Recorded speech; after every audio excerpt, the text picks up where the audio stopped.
This is Cars You Can Fix. Today we're working on a 2015 Subaru WRX. We're going to be replacing the cabin air filter. You're going to open your glove box.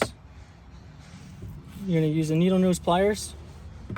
You're going to put them on right there, squeeze that together, and then you get this thing off here. Okay, and then there's these tabs on both sides of the glove box back here. So you're gonna pull inwards on this side and pull inwards on this side. So I'll start with this side.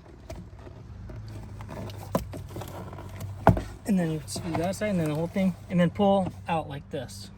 You have these little clips here and they go right in there. Now this part right here that was loose, that came off, there's a little clip right there. So go ahead and put you're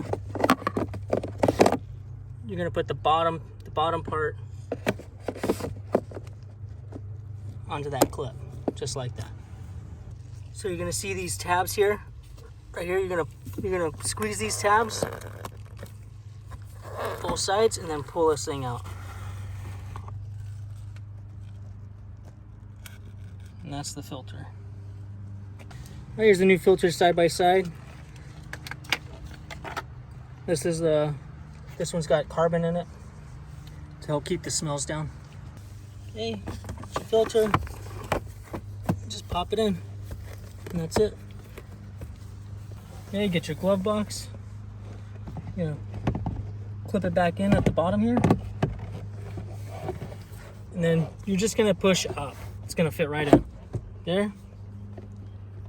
Grab the little piston, shock. Clip that in, and you're all done. This is Cars You Can Fix. Thanks for watching.